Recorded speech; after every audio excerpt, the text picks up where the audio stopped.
Bismillahir Rahmanir Rahim. Alhamdulillahi Rabbil Alameen. Wassalatu wassalam ala Rasulillah. So, inshallah, today wanted to talk about one of the fitnas of living in the West and having a good lifestyle, that they call them a first world problem. Is one of the temptations we face, some of us, is the temptation of getting a mortgage and to buy a house. And it's understandable, right? We want to live in a house, as we've discussed. It's in Islam, it's a basic right to have a place to live in.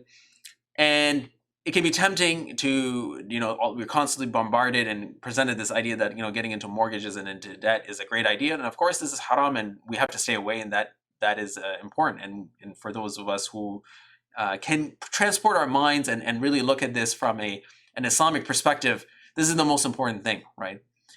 However, I came across a story that might help us to see and appreciate just how insane and crazy this mortgage system is. And it comes from this book, Civilized to Death, which is by Chris Ryan. Talk about it more in the post if you're interested to check it out. What he talks about with respect to this story is how there was an interaction between someone who was visiting from Papua New Guinea and UK. And you may be asking, why would someone from Papua New Guinea, who is a hunter-gatherer, lives a very simple life, is in the UK? It's a great question. And so what happened was, originally those people had hosted a documentary filmmaker from the UK in their country, and so there was a agreement from the documentary making company to fund these people to come back to the UK and see how the UK was.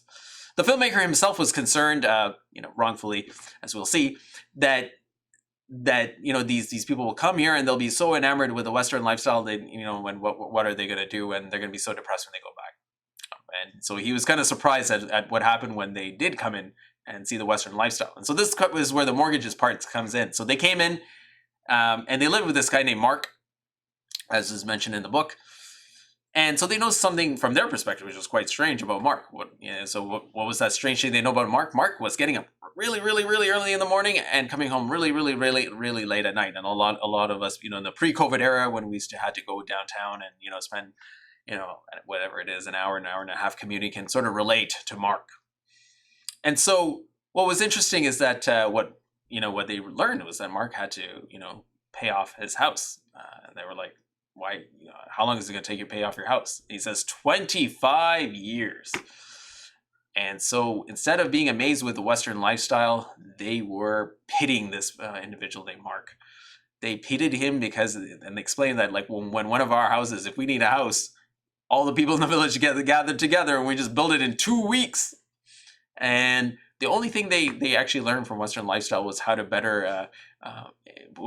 make their arrows fly better using feathers on the back of the arrow. So it kind of goes to show how much influence these individuals were by the West. But it goes to show us as Muslims that we have the truth, we have the haqq, we have the Quran and the Sunnah, and so it goes to show that people who really can get out of that mindset. Now, of course, these people have a totally different lifestyle. In fact, you know how long they work every week? 20 hours to get the food and get the whatever they have to get to live. It takes about 20 hours a week, and they spend the rest of the time with friends and family, right? So you can imagine that this filmmaker was quite jealous of them by the end of this interaction. And so it just goes to show us that what we see with us is really, really insane. And we have the Quran and Sunnah not just to look at interest and mortgages, but a whole different set of things, how to think about family, and how to think about society and these types of things, how to think about the economic system more broadly, right? So you see a lot of interest in the stock market, but these things are not allowed in Islam. And so we need to always take our thoughts from Islam and not to be influenced by the reality. This is one of the key things when it comes to that. And that it's not progress. Capitalism, when it has these rules and regulations around how to do home ownership, that's not progress, right? Progress can only come from the Sharia, from what Allah subhanahu wa ta'ala is real. Allah subhanahu wa ta'ala made interest haram. He was merciful to the society and decreed that this type of transaction, which is causing much harm and mayhem in the capitalist system, to not exist. And so everyone would benefit from this rule and this policy and this law. And it's up for us to see that at a macro level, how this is such an amazing system. So inshallah, that's what I wanted to share with you this week.